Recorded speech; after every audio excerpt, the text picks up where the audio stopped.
আপনি বলছেন আমি রাস্তা দেব না, কিন্তু রাস্তা দেবেন না এটা তো আপনি একতরফা বলতেছেন। কিন্তু তাদের পক্ষের যুক্তি যখন হকাররা রাস্তায় নামবে, ইজিবাই গেলারা নামবে, আপনি দেখবেন এখানে হাজার হাজার লক্ষ লক্ষ শ্রমিকরা কিন্তু রাস্তা অবরোধ করে দিতে পারে। তখন আসলে আপনি আপনারা কোথায় যাবেন? একটা হকার সেও নাগরিক, যারা শিক্ষিত তারাও নাগরিক। আমার স্লোগানটা হচ্ছে ঢাকা হটাও, হকার এবং ইজিবাই রিক্সা শ্রমিক বাঁচাও। আমরা দেখছি যে গত এক সপ্তাহ ধরে হচ্ছে সোহানি যে উনি হকার উচ্ছেদ, যে হকার হটাও, রিক্সা হটাও, ঢাকা বাঁচাও, এরকম একটা স্লোগান দিয়ে উনি হচ্ছে বিভিন্ন জায়গাতে যাচ্ছেন, অবস্থান করছেন, অভিযোগ তুলছেন, প্রশ্ন তুলছেন।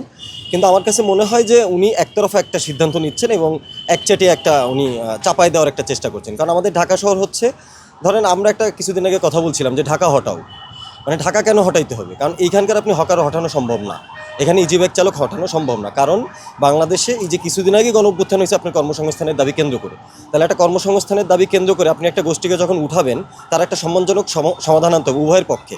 এখানে আমি বলতেছি যারা ভুক্তভোগী, ধরেন হকারের কারণে আমি ভুক্তভোগী হচ্ছে না, বা ইজি বাইকের কারণে ভুক্তভোগী হচ্ছে। আমি নিজেও 6টা সেলাই আছে আমার পেটে, ইজি বাইকে আমি অ্যাক্সিডেন্ট করছি, কিন্তু তাই বলি কি আমি এই মানুষের পেটে লাথি দেবো কিনা, বা এটা কি দেওয়া সম্ভব কিনা? কিন্তু এটা ওনার যে উপস্থাপন, সেটা আমি মনে করতেছি যে একতরফা উনি বলতে চাচ্ছে যে এদের উচ্ছেদ করা, আমি রাস্তা দেব না। আসলে বাংলাদেশে আপনার হচ্ছে 100 বিঘার উপর যদি একটা শহর গড়ে ওঠে, সে জায়গায় 30 ভাগ লাগবে যোগাযোগের ব্যবস্থা করার জন্য, কিন্তু বাংলাদেশে আছে সেটা 7 থেকে 8%। ভিটামিন ই ও সি সিরাম 8টি প্রাকৃতিক অয়েল সমৃদ্ধ লিলি সিরাম অয়েল, যা চুল পড়া কমায় মাত্র 30 দিনে। এটা আমরা 2021 সালে হচ্ছে ইজিবাইক আন্দোলনের সময় পরিসংখ্যান আমরা করি। তাহলে এইখানে তো আসলে হকারেরও দোষ না, বা হচ্ছে ইজিবাইকেরও দোষ না, বা গণপরিবহনেরও দোষ না। আপনি একটা সিস্টেমের সমস্যা, একটা কাঠামোগত সমস্যারে আপনি একটা গোষ্ঠীর উপরে, এবং দরিদ্র গোষ্ঠী যারা হচ্ছে জীবিকা নির্বাহ করার জন্য এই যে জায়গাগুলো বাইছে নিচ্ছে তার পরিবার পরিজনের জন্য, এবং এরা হচ্ছে বিভিন্ন জেলা থেকে আসা। এই বেশিরভাগ হকার কিন্তু বা ইজিবাইক চালক কিন্তু আপনার সোয়েটারগুলো যে জ্যাকার মেশিন আসাতে আগে যে কসেস মারতো, হাতের যে কাজটা হতো সেটা বন্ধ হয়ে যাওয়াতে অসংখ্য শ্রমিক বেকার হলো। এই শ্রমিকরা পরে কী করছে? তারা হয় ইজিবাইক নিছে, তারা প্রশিক্ষিত না। আমি বলছি এই প্রশিক্ষণের দায়িত্ব রাষ্ট্রের। একটা রিক্সাওয়ালা সে তার জীবিকার জন্য প্রশিক্ষণের ব্যবস্থা সে করতে পারবে না, কিন্তু তাকে আইনশৃঙ্খলার নিয়ন্ত্রণের ভিতরে আনা কিন্তু সম্ভব ছিল রাষ্ট্রের। কিন্তু এই প্রশ্নটা এড়ায় যে আমাদের এখানে যে প্রশ্নটা করা হচ্ছে যে এদের উচ্ছেদ করো, আসলে এদের উচ্ছেদ করা সম্ভব হবে না। কারণ এদের সংখ্যা অনেক। আপনি ঢাকা মধ্যবিত্তর যে সংখ্যা, এবং মধ্যবিত্ত সুবিধা, তাদের সুবিধার কথাই চিন্তা করছে যে আমি একটু সুন্দর করে হাঁটবো, আমি একটু 3 বেলা ভালো খাবো, ভালো পরিবেশে থাকবো, আমার রাস্তাটা যেন পরিষ্কার থাকে। কিন্তু একটা মানুষের ক্ষুধার থেকে একটা পরিবেশ যে জরুরি হবে, সেই প্রশ্নটা তার যৌক্তিক সমাধান তো আনতে হবে। আপনি বলছেন আমি রাস্তা দেবো না, কিন্তু রাস্তা দেবেন না এটা তো আপনি একতরফা বলতেছেন। কিন্তু তাদের পক্ষের যুক্তি যখন হকাররা রাস্তায় নামবে, ইজিবাই গেলারা নামবে, আপনি দেখবেন এখানে হাজার হাজার লক্ষ লক্ষ শ্রমিকরা কিন্তু রাস্তা অবরোধ করে দিতে পারে। তখন আসলে আপনি আপনারা কোথায় যাবেন? বা আমাদের এখানকার যে সিটি কর্পোরেশনের প্রশাসকরা বলছেন, শুধু এখানে তো সংকট না, সারা দেশের সিটি কর্পোরেশনগুলোতে এই সংকটগুলো হচ্ছে। তাহলে আপনি উচ্ছেদের যে প্রশ্ন আসছে, ওনারা সিটি কর্পোরেশনের কাছে গেছেন, তারা বলছে আপনারা আন্দোলন গড়ে তোলেন। আমি মনে করি যে আজকে যদি তারা আন্দোলন গড়ে তোলে, কালকে ঢাকা শহর অচল হয়ে যাবে। আপনি আটকাইতে পারবেন না সরাসরি, কারণ এই সংখ্যা প্রচুর, এবং সেটা হচ্ছে অনেক শ্রমিক।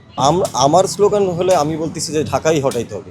এটা অস্বস্তিকর অবাস্তব আলাপ হচ্ছে, কিন্তু ওনার যে কাউন্টার ওনার যে প্রস্তাব, সেটা একটা অবাস্তব আলাপ।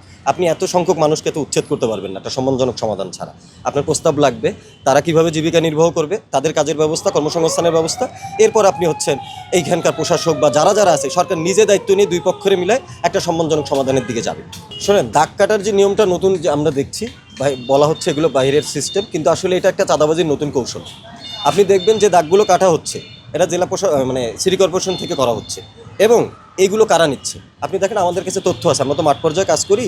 কার্ড দেওয়ার নাম করে দলীয় লোক এখানে নিয়োগ দেওয়া হচ্ছে, এবং আমার দলীয় কোনো আওয়ামী লীগের সময় আমরা কী করছি, আমি নিজে কিন্তু হকার ছিলাম, পল্টনে আমি উচ্ছেদের শিকার হয়েছি, পেঁয়াজের নিয়ে আমি অনশন করাতে।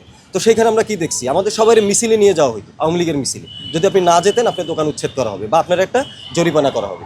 তাহলে এই যে সিস্টেমটা করা হয়েছে, এইটা চাঁদার একটা সিস্টেম। আমি বলতে চাই, আপনি যদি সম্মানজনক সমাধানে আসতে চান, নাগরিক সেও নাগরিক, একটা হকার সেও নাগরিক, তারা হচ্ছে যারা শিক্ষিত তারাও নাগরিক, কিন্তু উভয়ের যে সম্মান, সেটা রক্ষার দায়িত্ব রাষ্ট্রের। তার রক্ষার্থে আপনি এখানে রাস্তার যে কী ব্যবস্থা করবেন, ইজিবাইকের দোষ না। আপনার বড় প্রশ্ন করা উচিত ছিল, এই মানুষরা তার গ্রামের পরিবেশ ছেড়ে ঢাকায় কেন আসছে? তারা এই যে লক্ষ লক্ষ লোক এসে ঢাকায় কেন ইজিবাইক চালাবে, বা এই যে লক্ষ লক্ষ লোক এসে হকারি কেন করবে? তার গ্রামে খুব সুন্দর পরিবেশ ছিল না? আরও তো ছায়া পরিবেশ ছিল, ভালো পরিবেশ ছিল। কারণ ওইখানে কৃষিকাজ নাই। তারা বলছে যে কৃষিকাজ করতে পাঠান। আপনি কৃষিকাজ কয়দিন করবে? একটা কি ধান কাটার মৌসুমটা কয়দিন থাকে? 2-3 দিন বা 1 মাস, 2 মাস, এরপর বাকি 10 মাস সে কোথায় যাবে? তার তো জীবন জীবিকা আছে। তখন তার বিকল্প জীবিকার সন্ধানটা করতে হয়। তার যে আচরণ, এটা আমার মনে হয় তাকে কেউ বসাইছে এইখানে। সে একলা যে দাঁড়ায় গেছে, অ্যাক্টিভিজম করছে, সে দাঁড়ায় গেছে তার, এবং মানুষের যে আপনাদের টেসলা বলে সংবোধন মানে করা হয় যে রিক্সাগুলোকে মানে তিরস্কার করা হয়, যেগুলো টেসলা মানে অবহেলাজনিত, মানে আপনার হচ্ছে খারাপ দৃষ্টিতে শ্রেণীঘৃণার দিক থেকে এটা বলা হয় যে টেসলা। আসলে এই গাড়িগুলো তারা আনে নাই। বাংলাদেশে যে প্রভাবশালী পার্টস কোম্পানিগুলোর বিরুদ্ধে আপনি কোনো অভিযোগ করতে পারছেন, বা এই যে শোরুমগুলো আছে তাদের বিরুদ্ধে কোনো অ্যাকশনে যেতে পারছেন? কেউ কিন্তু যেতে পারেনি। এবং এই যে পার্টস এই যে আমদানি করা, একটা টাকাও মানে এই যে আপনার ট্যাক্স ছাড়া এই মাল একটা নাট থেকে ব্যাটারি পর্যন্ত দেশে ঢোকে না। তাহলে এই দোষটা তো এর না, এ যখন সুদের টাকা, জমি বিক্রির টাকা, বউর গয়না বিক্রির টাকা দিয়ে একটা জীবিকার জন্য একটা রিক্সা নামায়, তখন আপনি বলতেছেন এটা অবৈধ। তাহলে এটা হচ্ছে রাষ্ট্রীয় একটা ব্যবস্থাপনার সংকট, এটা ইজিবাইকেরও সংকট না, এবং আমি বলবো না যে তারও সংকট, সেটা হচ্ছে নাগরিক হিসেবে সে তার দাবি বলতে পারে যে আমার শহর পরিচ্ছন্ন রাখতে হবে। আমাদের যে চাহিদা আমরা স্বয়ংসম্পূর্ণ, এবং আমাদের এখানে মাছ বলেন, কৃষিকাজ বলেন, সমস্ত কিছুতে আমরা স্বয়ংসম্পূর্ণ। আমাদের এখানে ব্যবস্থাপনার ত্রুটি আছে। আমাদের এখানে 3 টাকার হচ্ছে আলু, সেটা ঢাকায় এসে 20 টাকা হয়। এই যে সিন্ডিকেট, এটা নিয়ে তো কথা বলার কেউ নাই, কথা বলছেও না, কিন্তু বলছে আপনি গ্রামে পাঠায় দেন। তো গ্রামে যে মানুষগুলো আসলে করবে কি? তার জীবিকার সন্ধান কে করবে? জীবিকার ব্যবস্থা কে করবে? অবশ্যই রাষ্ট্র করবে তার কাজের ব্যবস্থা, কিন্তু সেটা তো হচ্ছে না। মোটা দাগে কৃষি জমিগুলো দখল হচ্ছে এবং মানুষ হতাশ হচ্ছে, তার কৃষি পণ্যের ফসলের সঠিক মূল্যটা পাচ্ছে না।